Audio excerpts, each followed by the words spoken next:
Welcome back to another weekly episode of Fret Buzz the podcast. This week we'll be tuning in to part 2 of Bass and Jam Bands with Randy Nicklas. The song you're hearing right now is Good Vibes by our guest host, Randy Nicklas. In today's episode, we're going to get into the bass guitar and some teaching styles. We're also going to get into a little bit of some far out there ideas of how, while performing, you can kind of get a little outside yourself. And we also get into a little bit of how music therapy can help heal us. If you do like the show, head on over to iTunes and give us a review. Let everybody know why you like the show.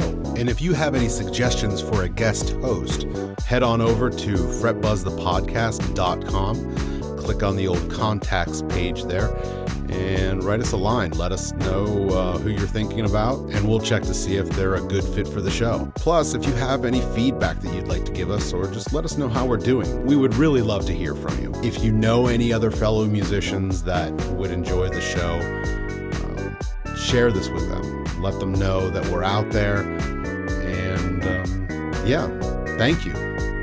So sit back, relax, enjoy the conversation between myself, Joe, and Randy on Fret Buzz, the podcast.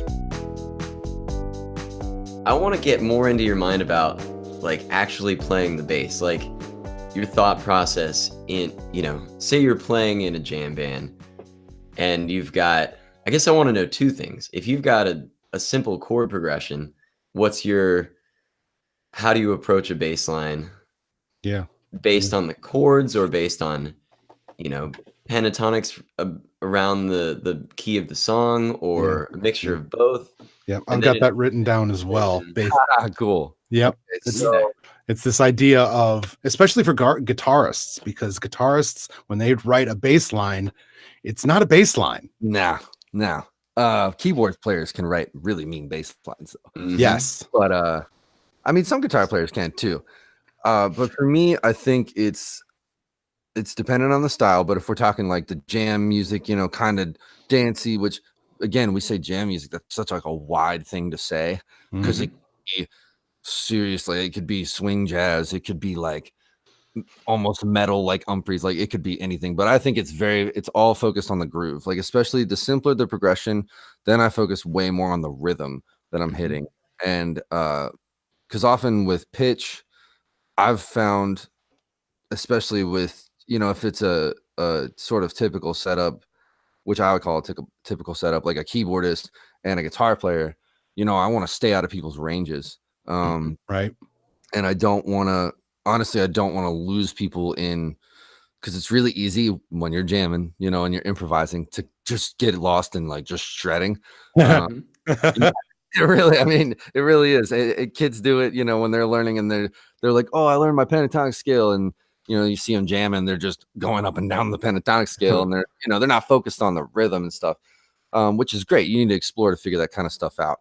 Yeah. But for me, I've found that it is so hardcore about what rhythms I'm playing, as opposed to what notes. And as long as I'm sort of I'm super happy playing the root and the fifth, but in a different pattern. You know what I mean? You said a D Dorian, right? Yeah. So if you had, a D minor 7 to the G7 kind of typical thing, I think to me, it just depends on what the drummer's doing. And then I'm going off of that, and I'm trying to make it as groovy as possible. So are you trying to match the kick drum? Are you trying to stay out of, kind of not play at the same time as certain hits to fill the gaps? Yeah. I think it's really just a feel thing, because you're making it up on the spot. A lot of times, even songs that we had rehearsed, I almost never played anything the same. For example, with Broccoli Samurai, or just when I go do anything, you got to add your flavor. Right.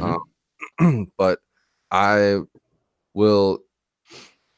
Okay, so I'm going to use this example. A lot of jam music is very right. It's very 4 on the floor, dance beat kind of stuff. So with that, I don't have to match crap. I can play every offbeat if I want, as long as I'm, probably hitting on the one, just like Bootsy said.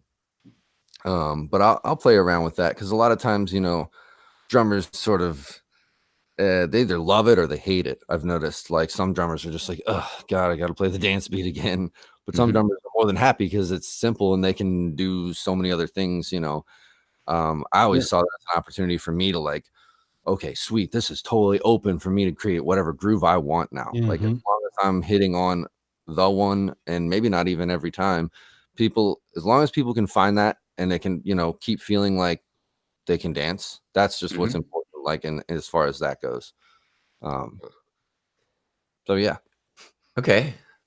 No, that's cool. I mean, if you were focusing on the rhythm, sounds like the kind of thing you would hear from Victor Wooten. He's That's always yeah, stressing the importance of the groove. I think chapter one in his book, The Music Lesson, is the groove. yeah, Like yeah, it doesn't matter what notes you play, you need to play in time. yeah. I mean, my teacher, I had a super dope teacher. Like he's actually a True Fire artist. I don't know if you guys know what like True Fire TV is. Hmm. Um, his name's Maurice Arenas, and he's, you know, traveled and been studio and done live stuff. I think he actually learned from the same guy as Joe Satriani too. Oh. Uh, but I learned from him privately for about 8 years, and Hmm. he was so hammering on me about, you know, rhythm's everything. And I'd be like, how do I sound like this guy? Rhythm. How do I sound like this? Rhythm. Okay, but Right. what notes are you playing? He's like, the notes don't matter. Just practice your scales, but you need to be focused on the rhythm, you know? Yep. And then eventually it sort of just collides. Like when you know, you have your theory knowledge, but then you have your rhythm knowledge. And like, Yep. so like it didn't make sense for a very long time. And then one day I was, you know, starting to play out and especially play like a lot of jazz. And then it clicked. And I was like, oh, wow. Like now I just know what notes to play. And Hmm. it's more about where to put them, you know, Yeah. because space can be really important. It just depends, you know. I mean, if you want to sound like the sub, you know, synthy bass, you know, no space is important. Um, Yeah. so I think more about rhythm than anything, and that's a harder thing to grasp too, just because it's kind of based on how you feel and you know what can your fingers do, you know, like in your right hand, or if you use a pick, you know, how Hmm. fast can you move it, how syncopated of a groove can you really play, and that all just came from these rhythm exercises. Like I had a huge rhythm book given to me that I never made it all the way through, but I want to one day. But I made it a lot of the way through.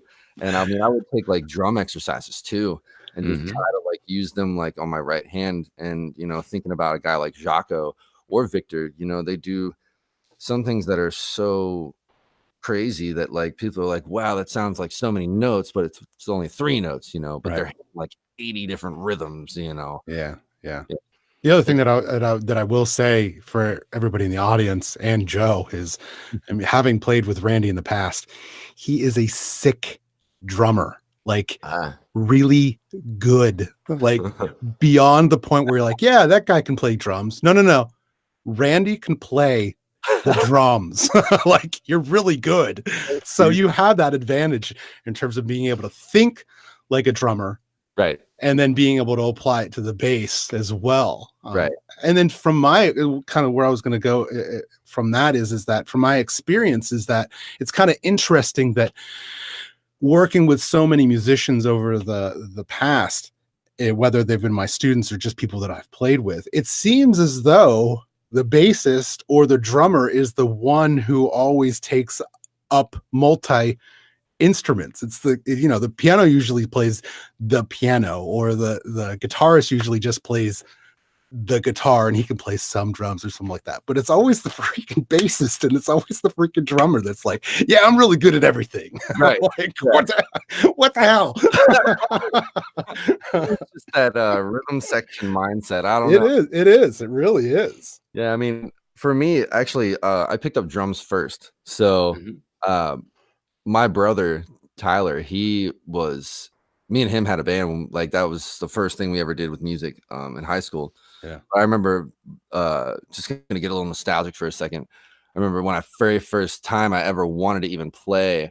Um, I was kind of like getting out of playing sports when I was young, and I was trying to figure out what I was like good at. And like in middle school, I just, you know, felt out of place. My brother every day would shred the drums, and he was just naturally really good at it. But I looked at it as like, man, it's so annoying. I'm trying to play Xbox, dude. Shut up. And one day I went down and I was like, hey man, so you should show me something. And he did. He just taught me, you know, right, like a regular beat. Didn't tell me how to hold the sticks, didn't, you know, just sort of let me go free. And I could not get up. I skipped school like the next couple days. I mean, I just literally was like, Mom, I'm sick. And she was like, oh, okay, you know, and I like would do stuff like I'd get up and do jumping jacks real quick and then get into the bed. So I had like a hot feeling head, you know. My mom was like, oh, you definitely have fever. And I got drum fever. Like, that's awesome. I'm going full in, man. I'm full in. That's awesome. And because, you know, everyone was gone during the day, I got to practice all day. So within a week, like I was like kind of playing. I just knew how I wanted to sound, and I just worked my way to it. I really learned through just like having a pair of headphones and at the time an iPod, and I just was trying to copy whatever I heard. And then we met this kid Corey at high school. Me and him became friends, and he happened to play guitar. And I was like, man, you know, what are we missing here? Oh, duh, bass. Like, I guess I'll play bass, you know, because that's kind of how, to me, like any rock bass player or a bass player with like a primarily rock background kind of gets started. It's just like, well, I play drums, I play guitar. Well, I play both of those, but I guess I'll settle for bass. And then that was when it was like, oh no, like I don't even need to worry because nobody else plays bass. So this is what I'm going to get good at. This is awesome. But yeah, so drums is definitely my passion too, just because like I remember after the band with my brother in it, like trying to find a drummer that was as good as him was impossible. Right. Just at the time because we were so young. So I was just like, well, I guess I'll just get really good at it so I can like keep writing my own music. And then eventually it came to the point where like trying to find drummers in bands that I was in, I was like, you have to be better than me, and I'm the bass player. Yeah. So, yeah, very fun. Yeah.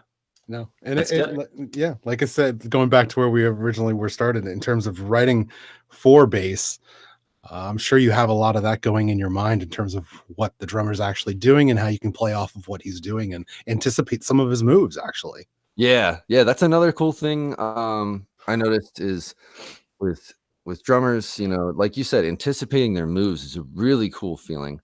And yeah, writing parts and stuff, it helps a lot. Just to anyone listening, like if you play you know, bass, you're essentially playing drums, like, and vice versa, because people think bass is a very pitch instrument, but that's why, going back to what we were talking about earlier, to me it's a very rhythm instrument. Like it's very percussive.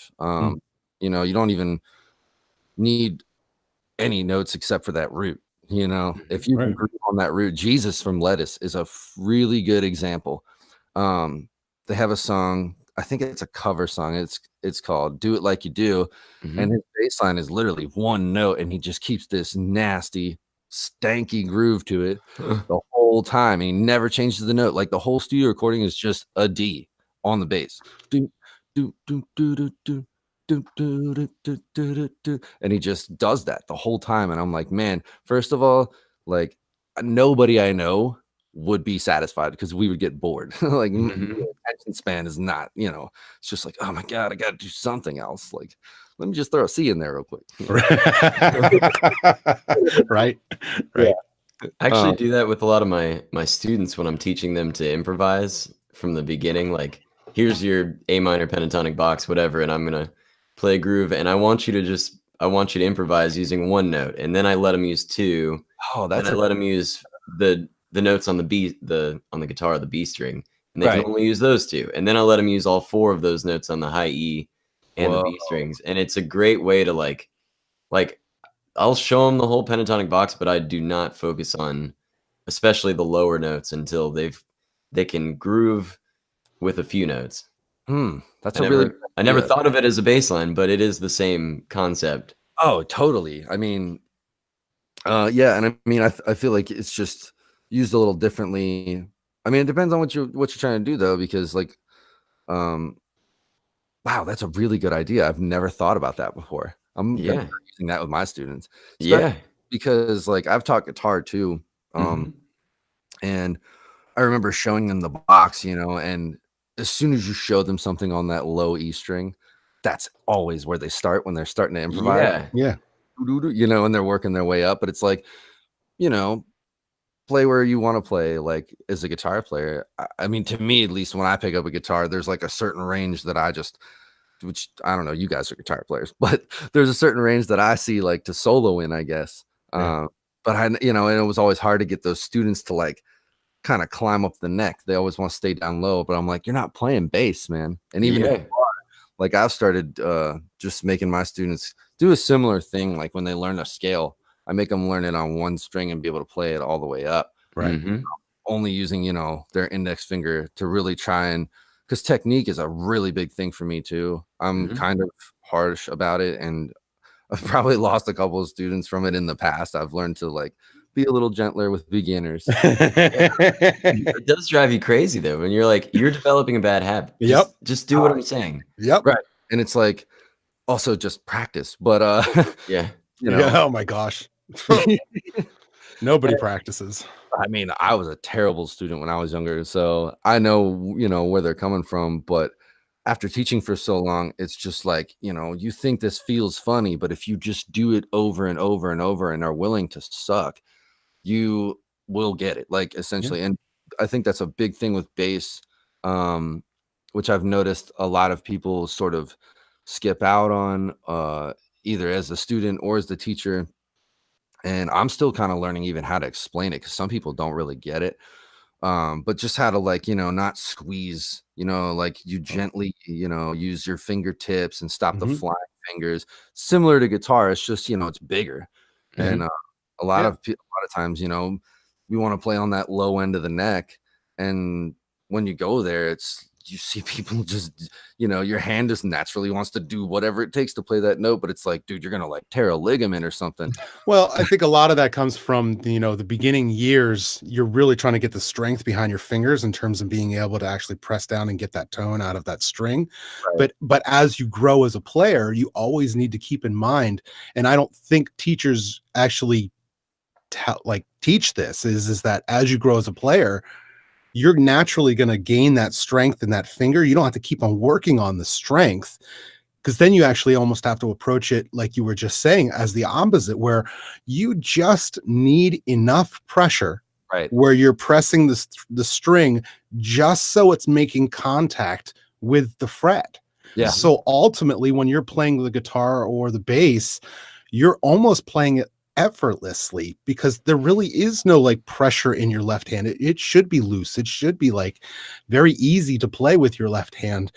And you shouldn't have to squeeze. It's just very light touching, almost like on a keyboard. You're just kind of touching the keys. Yeah, and I mean, you know, sometimes that kind of comes with the quality of the instrument, or Well, yes, if, the action and whatnot. right. I was gonna say a lot of times I've seen guys that can play, but then they picked up my bass and they're just like, whoa, dude, I can fly. And I'm like, well, let me see yours. And they're, you know, you can stick a pencil underneath of their string, and I'm like, whoa, man, you know. Do you know how to adjust this? And they're like, no. So I like, you know, it took a lot of people to decide. And I'm like, it's so easy. I learned from YouTube and Google.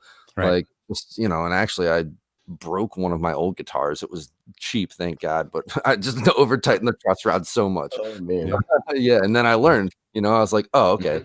Yeah. But you know, I Yeah. feel like that has a lot to do with it. But that's a very important thing to me in my playing. And nothing makes my day more than when someone comes up to me and is like, I couldn't even tell you were playing. Yeah. Yeah, that makes me happy. Yeah. There was a teacher that used to teach at our school, and every so often he'd pick up my guitar and play, and he's like, "Oh, dude, it's out of tune." And I'm like, "No, don't touch my tuning pegs. Like you're just not playing the guitar right. You're squeezing the heck out of the guitar, like just lightly. My guitar is perfectly in tune. You touch my tuning pegs, I'm gonna kill you." It's like, just go light. You mash the strings. I don't know why you would do that, but my gosh. Oh yeah. Yeah. Yeah. And I mean, you know, strap height too. I've noticed. Oh my gosh, yes. And Maurice, you know, I praise him, and honestly, I learned a lot from you too, Aaron, when I worked with you, because you guys are kind of like some gurus to me. Oh, thank you. I feel the same way about Aaron. Yeah, I mean, they have a similar relationship. yeah, good. But yeah, like I learned, like, you know, again, rock and roll background, Yep. and you start with the thing hanging at your knees. Yep. Then you got to bend your wrists, and you look like a T-Rex that's trying to play the instrument, you know. And they, you know, I always tell my students, like, okay, do you see how you're playing? Now bend your wrist and try to move your fingers. And it's really hard. And I'm like, now straighten it out, you know, and you move your fingers and they can move freely. Stuff like that. Like, that's on it. Honestly, that stuff is probably running through my mind when I'm playing more than like the notes and stuff I'm actually playing. I'm just like, am I using proper technique? Is my teacher here? Like, if he's watching me right now, I hope he's proud. Right. Right. Because you are playing a show for 3 hours and you want to make sure at the end of the 3 hours you're feeling good. Because if you're not doing correct posture, and if you're not thinking about how you're approaching the guitar or the bass, by the end of those 3 hours, you're going to be hurting. And then, by the way, you have another show tomorrow night. Right. And not only that, but you're driving, so you're pretty much just in a van, so you're not getting up and moving. There's not a lot of blood flow, you know, through your body. Yep. If you're not driving, you're sleeping in an uncomfortable position in a seat or on a thing, and with 4 other smelly dudes. And sometimes a dog. Yeah. Our drummer's dog Pepper on tour. Awesome. Yeah, honestly, it was the most stress relieving thing. It's like, I'm just gonna say, I bet you that was like the best thing you guys could have done. yeah, yeah, that was definitely cool. But yeah, it's like that, and I think a lot of people just kind of, you know, they don't, you know, if you don't think about those kinds of things, it's like, how serious do you want to take this? You know, even if it's just playing at your house, you know, don't you want to be able to play for the rest of your life? And like, that's kind of the stuff like Maurice really instilled into me. You know, he's like, man, even if you don't become a musician, like you want to have this skill that you can do forever, because it's honestly the most fun thing that there is to do. You know, maybe besides like sleep sometimes. Yeah, it's true, man. Something that you would take with you forever. Right. A lot of guitarists or musicians get lower back problems and things from sitting incorrectly while they practice. Leaning over, man. There was this kid. Oh man, I had the student this week. I'm looking at him, and he's got his hair over his face, and he's leaning down the entire time. I'm like, dude, you gotta stop hunching over and looking at your fretboard. Like, I try to teach all of my students that when they part of practicing is like, just lay down on your bed or whatever it is, but turn out the lights. Like, just completely turn off the lights or close your eyes and don't look at your instrument. Feel it. Don't look at it. You're going to kill your neck. But just, and then beyond that, the most important part is like, you just feel the music. It's not so much about what you're doing with your fingers and looking at them, yeah, there's that part of it. Yes. But you definitely want to strive for that point of your musicianship where you don't have to look at your fingers. You can just kind of feel the notes behind underneath you and just kind of think about what's going on and anticipate your movements. And like Tony has said in the past, you know, try to go through that part of like audiating what you're going to play and maybe sing it. I just watched a lesson with Adam Neely. And how he was sitting with this female, and how they were just kind of, you know, they'd sing a line, and as they were singing the line, they would actually play with it as they were singing it, kind of like what Jimi Hendrix would used to do. He'd, you know, sing a line and he'd play along with it. That's extremely important because you're thinking about the notes. You're not thinking about your technique. Yeah. That's part of practice, is practicing your technique, but you have to go beyond that. You have to think about the note value and how it sounds, and you know, it's really cool. I couldn't agree more, man. I make all my students play with the lights off, and I can tell when they haven't been, because in the room they're like breaking their neck to try and look at the note. But yeah, and another big thing with me is playing in front of the mirror, or I mean, now that we have, you know, computers in our pockets, like recording yourself, because you need that outer angle.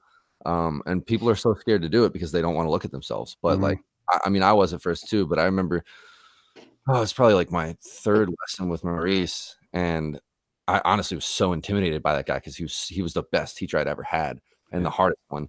And he was just like trying to explain to me what I was doing wrong. The first thing we went over was my technique, because I really thought I knew what I was doing when I went in there. And he was very quick to be like, no, you can be way better, and here's how. And he kept trying to explain it to me, but I was having trouble getting it because I'm more of a visual learner. And so he drug in this, like, seriously, like a full body mirror and put it right in front of me. And it was a pretty small studio, so it kind of weirded me out. But I was like, what are you doing, like, with this mirror?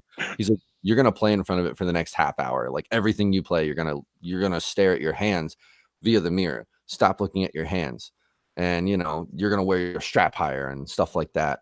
And so I started doing that with my students too. I remember I freaked this one kid out really bad. I brought in a mirror and he like went and told his parents, and I was like, no, this isn't weird. Like, I don't know. I just want him to look at his hands, and they were like, oh, well, I don't know. We don't trust you. Yeah, so that kid ended up never coming back. But that's funny as shit. It's so funny. They were like, "What? You're a weirdo. What are you doing with our child?" I don't know. It's a mirror. Right. I'm trying to teach your kid. That's what I'm trying to do. Yeah. It was pretty funny, dude. But yeah, I think that's the singing thing too. That's such a huge thing for me, especially when it comes to improvising, because like Joe asked earlier, what am I thinking about, or something when I'm improvising, like how to kind of get out of the box. Of course, like practicing your out of the box things, like everyone learns their 7 modes. But how often do we go outside of those? Like I checked out this bass player. His name's Robert Bubby Lewis, and he's amazing. He tours with so many A-list people. Like 21 years old, I think he did his first tour with like Snoop Dogg. But yeah, and oddly enough, this guy is the guy that you see shredding on MTD 7 strings and stuff, like in his bass videos, you know what I mean?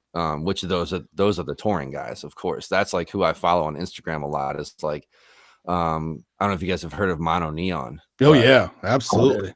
Like that guy's phenomenal. Yeah, what he does with people's vocal patterns is like, what are you? How? Oh wow. Next level. And I mean, that's another guy I try to sound like for sure. But the singing thing really helped me get good at improvising, because I had a period where I was like 18, 19. I had just gotten with Maurice, and I was learning to read from a private teacher at the community college I went to school for music for it. And then I was also like in jazz ensemble. It was just like all this new stuff happening at once, and a lot of it was very improvised based, because they just threw chord charts in front of me, and I'm like, what do I do with these? Like, you don't play chords on a bass, Right. Then I learned that you actually do. It's like arpeggios, and sometimes I could actually play like a chord, like an actual 3-note chord, like at once. So that was pretty cool. But the singing thing really helped. I do that every time, every show, even if it's a tight bass line that's prepared, or if I'm making something up, or if I take a solo, I'm always singing it.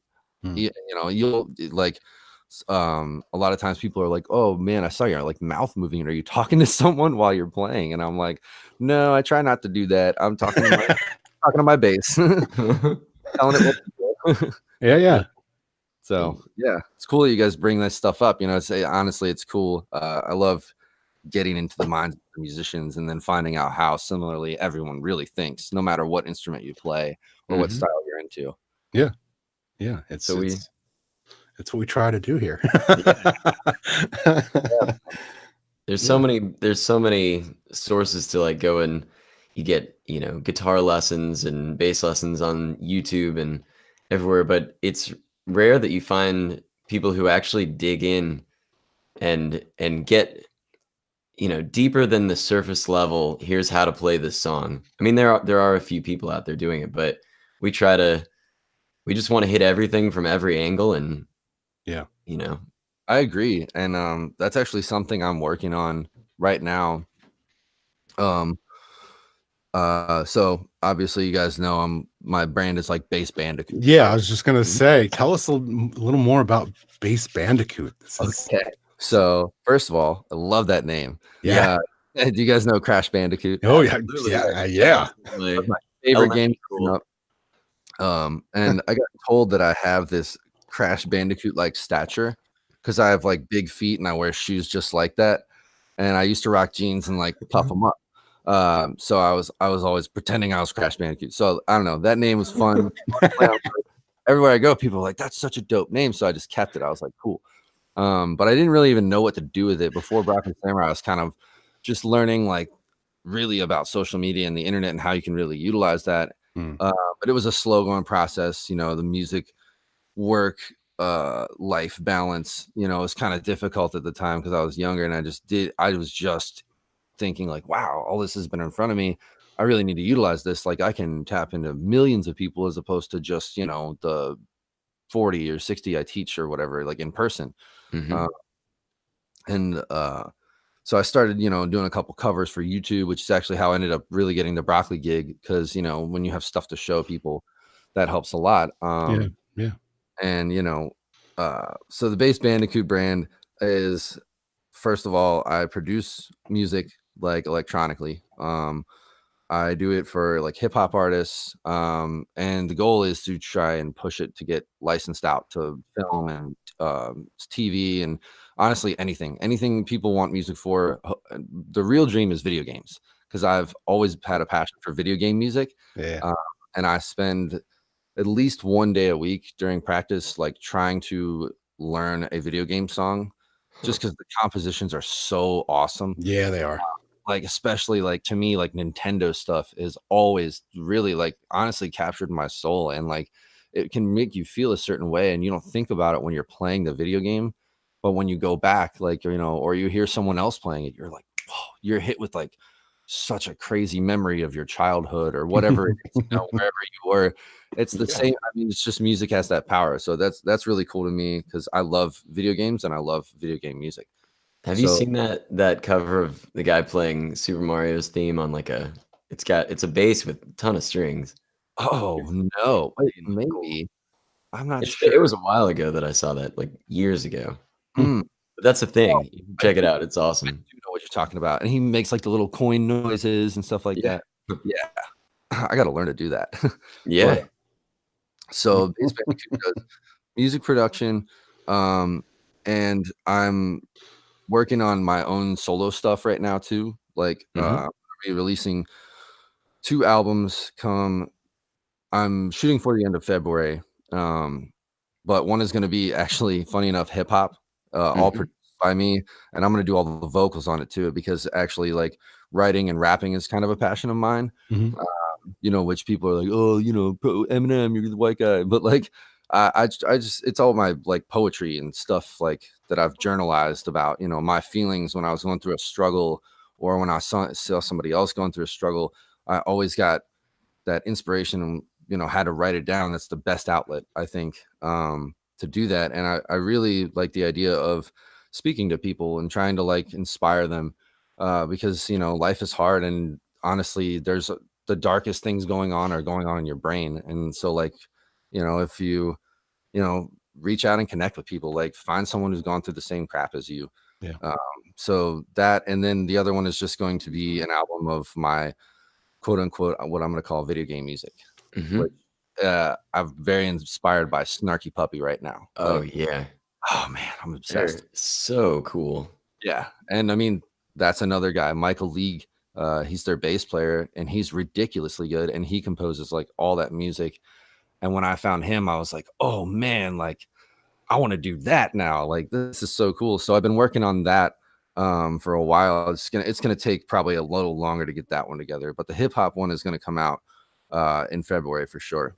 Hmm. Cool. And then the I think my favorite thing that I'm working on is these online music lessons. You guys brought that up, and I don't want to be the guy like that says, "Here's how to play this song." I want to like kind of get in depth, and if people are interested, hopefully like get into the philosophy of music as well as like here's how to play it.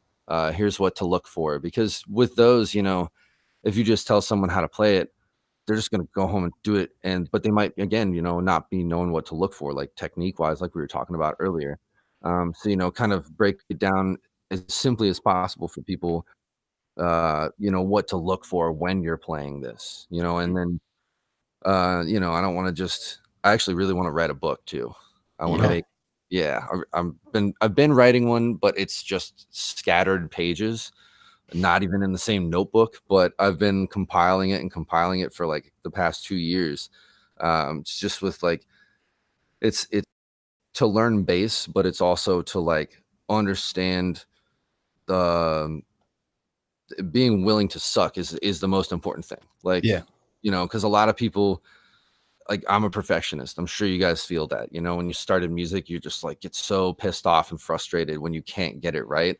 Mhm. And a lot of people give up, like, you know, right away because they just don't think they can do it. But we all have the musical bone in our body for sure. And I think it's important to tap into that because I just I remember teaching like a lot of kids that were very underprivileged and they had broken homes, you know, and like some of them didn't even have one parent or both parents or a place to live sometimes, like stuff like that. And it's like, you know, well, I can't buy you a house and I can't give you a parent, but what I can give you is this thing to like distract yourself that you'll have for the rest of your life that you can learn so much stuff with. Wow. To me, that's like a really, I just think the whole world needs to try to learn music because it just makes you appreciate it so much more. And it is honestly like the only thing besides, I guess, like sex or drugs that is like a mystical kind of experience, you know, like Yeah. that gives you just this insane feeling that you can't get anywhere else. Yeah, it's very therapeutic. You can learn about yourself through it a lot. And like you just said, I just had a group of Boy Scouts come through my studio, and I had to teach them about the whole recording process and how we make music. And one of the last points I made to them is it's like, being on stage or creating music with fellow musicians, your buddies, up on stage. There is no other feeling that encapsulates that in any way whatsoever. Oh no.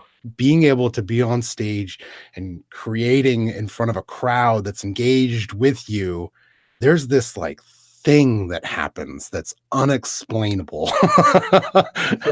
My heart's exploding sometimes. Yeah. Just with the, like, it's a euphoric. It's completely euphoric. Yeah. Sometimes out of body. It is You out of kinda, a lot of times I completely lose touch with reality in the middle of Yes. a guitar solo, and I I will come back. I'll like finish, and I'll look around. I'm like, oh my god, where am I? yes. Like, It's so true. Yeah, It's yeah, real. it is. That hit me on tour so many times. Like the hardest it's ever hit me too, just because like, you know, the rooms were bigger than I'd ever been in and the crowds were bigger. And honestly, you know, not knowing the band, like especially the first like couple weeks with them, you know, I remember just hitting in the groove and just being like, wow, this is the best band I've ever been in. And I forget the band's there. I forget the crowd's there. I forget we're even at the venue. Yeah. And I'm so in the groove. And then I like open my eyes, which I've learned, don't close your eyes when yeah, because people are going to try and signal you like, hey, we're going to this part. Hey, you got to be looking at me, man. Yeah. Yeah. But Yeah. even like with my eyes open, it's just like a veil is like pulled over them. yeah. Yeah. And yeah, I love that feeling, man. That is an exhilarating one. And I Yeah. think people should feel that. There's a lot of mundanity in the world. And I don't know. People are like, wow, that's so cool. And like, you know, it takes a lot of work to get to that euphoric feeling. But Oh it's yeah, absolutely. worth it. Yeah. Yeah, I'll never forget there was one time where I was on stage and I was just totally in my zone. I had no idea of where I was. And I remember coming out of it and it already had happened, but I came to it where the microphone was being ripped off of the front stage by a crowd member. There was a fight that was going on in the front, and it had already like gone down. Everything had finished, and the end result was like the one guy was just, I mean, he was plastered drunk, but he got up on stage and ripped the microphone and actually ripped the actual cable out of the XLR, and I'm like, what's going on? I was just playing guitar, man. Like, oh my gosh. So yeah, you absolutely lose yourself 100%. It's you have no idea what's going on. And So I want to go the opposite. I play at retirement homes a lot to kind of and it is going down tonight, man. Like freeze at a retirement home and they would just be like, what is this? no, I mean, I do it. I enjoy doing it, and it supplements my income. Oh yeah. But it's I've actually experienced a lot of the opposite effects. It's interesting that as a player you can lose yourself, but with especially elderly people with memory Yeah. loss, Alzheimer's. Alzheimer's, dementia. A Mm. lot of times they will look like they're in the middle of a guitar solo, and then you start playing an old song that they remember from their youth or when they were Yeah. younger, and it's like the clarity comes over and you see their eyes kind of come to and they'll start singing. And it's an incredible, like, Right. the power of music to lose yourself and the power of music to find yourself Yeah. in when you have memory loss. There's serious, like, people have professions where they do music therapy and Oh they yeah. go to, retirement homes and they'll sit down and play music for these old folks with memory loss that sometimes can get a little hostile towards their caretakers or, Yep. they're depressed or whatever it is. And music can really bring people back. Yeah, I agree. My grandma, she actually died of Alzheimer's a couple years ago, and I remember like, Sorry. oh, it's okay, man. Um, death's just a unfortunate part of life, but I learned a lot through that. And I remember while I was helping her, I was like reading these books. There's a really good one called The Ravenous Mind, and it's written by a neuroscientist whose dad had Alzheimer's, and he started utilizing the power of music, and his dad played piano and stuff.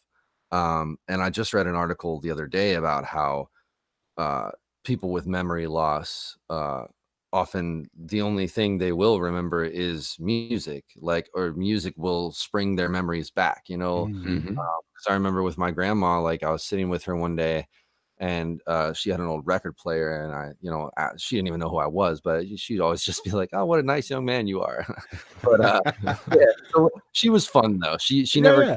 because some people get very like mean or angry. Of Yes, course, they they do. don't mean it, but some people are just very nice. But like you said, it's almost like they look like they're in the middle of a guitar solo. Kind of, they're just sort of foggy. They're sort of floating. But then all of a sudden, like with music, I noticed like I played.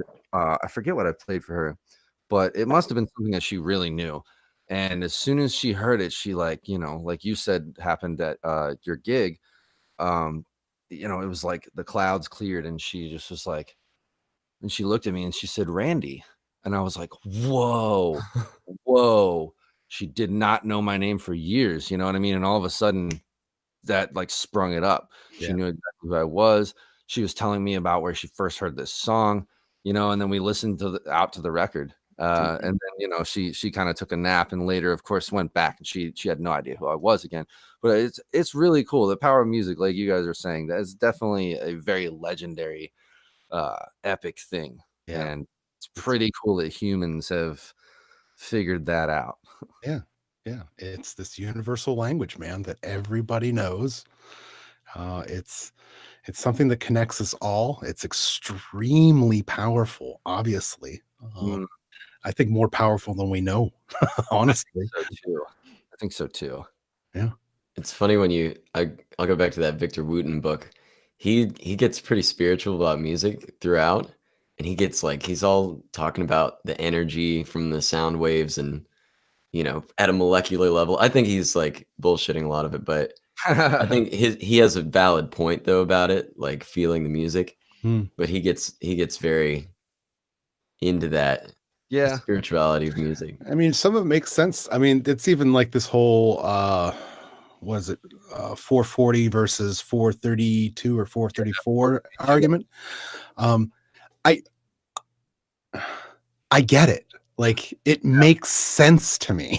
Like, I mean, it's like okay. I mean, I see the argument against it, but I also see the argument for it. And it just kind of makes sense because of all the things that are going on around us that we can't see. Right. And I mean, you can't see music really. Like, uh, I don't know. I mean, I don't know enough about like the quantum physics world or anything to understand, but I've tried reading, I've spent a lot of late nights just sort of going through things on the internet and trying to see about that spiritual, like kind of crazy connection that music can have with the rest of the universe. Like you Mm. said, it does. It just makes sense. I don't know. I don't know if I don't know enough about it, but to me, like anything can really kind of make sense now. I mean, look at our I'm just kidding.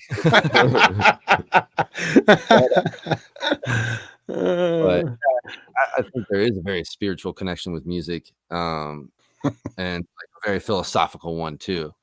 Uh, some people would probably call it some hippie jargon or whatever, but when I think about it, like especially just being so in the zone, like something you have practiced and prepared for forever that, like to me, like playing a live show is just exhilarating. There's no feeling like when you're really in the zone with your band and you're really nailing your part, or you're making it up and it sounds like it's just so good and you're just like, you're so proud of yourself in that moment. That is like a very spiritually uplifting thing. Like I feel like the equivalent of like, people say they found Jesus. Like that is, I guess, how I would describe like when I am really in the zone on a stage. I feel like that spiritual connection with the whole universe, and I think that's kind of why you almost leave your body like when you're playing. Pretty wild. Yeah. That's what makes us all want to sit in the practice room and practice for hours and hours and hours. Right. Yeah. I mean, It's a snowball effect. Once you've Yeah. tasted that, it's like chasing the heroin drag, and it's like you just can't get enough. Yeah. I mean, for me, when I was younger and I picked up guitar, especially through my late teens, it was a very good way for me to just kind of shut the world out. And because especially through those years, it's very, God, there's a lot of chaos in terms of trying to find out who you are and who your friends are, and you're being exposed to more of the world because, up until 18, you're in your little bubble of your world, your neighborhood, your city, and then beyond that it gets to even more, and there's all this like outside influence and all these things that you're trying to find yourself as a human and all these thoughts that are going on. And for me, guitar was an escape. It was something that just made sense. All that just kind of went away. I could put pen to paper and write poetry or lyrics or, and then apply that to the guitar and just kind of, just play a G, a C, and a D chord. And I was like, this is perfect. I couldn't agree more, man. I mean, to me, at first it was an escape too, because, middle school and high school are weird, man. Like you said, you're just trying to figure out who you are and you go through a lot of phases, but like, I guess for me, music was the constant, like it didn't matter who I was friends with. And honestly, it got to the point where I was sort of friends with everybody, but I didn't have any real friends except for my bandmates, and then it was like, but you still have this inner stuff, and like you kind of have to drown out your thoughts too, because as a teenager, they can go to dark places when you start seeing the world for what it is. Most often will. Exactly. You do, and like especially like you said, you're in this little bubble, and that bubble is just ever expanding, and then one day it kind of pops. Hopefully, you're out. It's like, holy shit, the world's freaking awesome, but it's really also really crazy. Yeah. And music is the escape for sure. But then for me, it got to the point where it was like being able to create spontaneously, something that doesn't exist, and then you play a note and suddenly something now exists there that you can't even see. Like that's freaking magical to me. Like that's just crazy to me that we can do that. Yeah. I mean, you can just knock on the table, and now I have drums, right? It's pretty cool. So to me, it was always like the creation aspect, and then seeing or understanding like people recording like that's your creation on something forever. So that was a big thing for me too, besides the escape, which was definitely the number one part. Yeah. If you are interested in recording, we've got 2 episodes out now talking about recording. To all our listeners out there, we have one where Aaron and I talk about just basic recording, and then we've got one where we had Tynes Hampton on. Yeah, 2-part episode. Yeah. So one of those is out. And both of those. No, both of them. came out. Yeah, Oh, both this are. this week. Okay. Yeah, everything's out. Everything's out. So, but Randy, it's been wonderful talking to you. I need to talk to you more about bass on a one-on-one situation. Oh man, I'm down, dude. I love it. I need to get some technique worked out because I really enjoy it, but I need to. Sometimes I have a hard time physically getting out what's in my head. Oh yeah, There's that. There's nothing like there's absolutely nothing like bass, man. Every time I get the chance to play bass in a band, I'm like, oh yeah, here we go. I love it. I loved playing bass. It's such a good feeling. It's so much fun when you've always played the guitar for the most part. To get to sit back and play another role is absolutely. I mean, the bass is more fun than the guitar, I think. It's more. That makes my whole. I mean, maybe because I'm not used to it, but the role of a bass player, I think, is more fun in the moment of being on stage. You're more in the groove with the current experience. My experience is playing guitar is I'm much more inwardly focused. And I know we've talked about, focusing on your parts, but I feel like the bass, you get to be focused on the band and the overall sound a little bit more than if you're playing a solo, singing lyrics and focus on your breathing and your voice, and you're in the front, so you can't see the band as well. Right. So I agree. Anybody out there sorry, go ahead. Oh no, I was just gonna say I just agree, and I mean, I don't know, the in the moment thing that really nailed it. Yeah. So anybody who's out there who plays other instruments and you've just haven't thought about playing the bass much, like give it a shot. Pick up a bass, man. It's fun. Yeah. Oh my gosh, there's nothing like it. If you need lessons, hit up the Bass Bandicoot. Yeah. I'll have them out soon. Again, I'll have my hip hop album out in February. Thank you guys so much for having me on. This has been awesome, dude. Yeah, no, thank you. We'll definitely have you on in the future, man. Yeah. Yeah. All right. Much love, guys. Yeah. Thank you. Adios. All right. Have a good one, guys.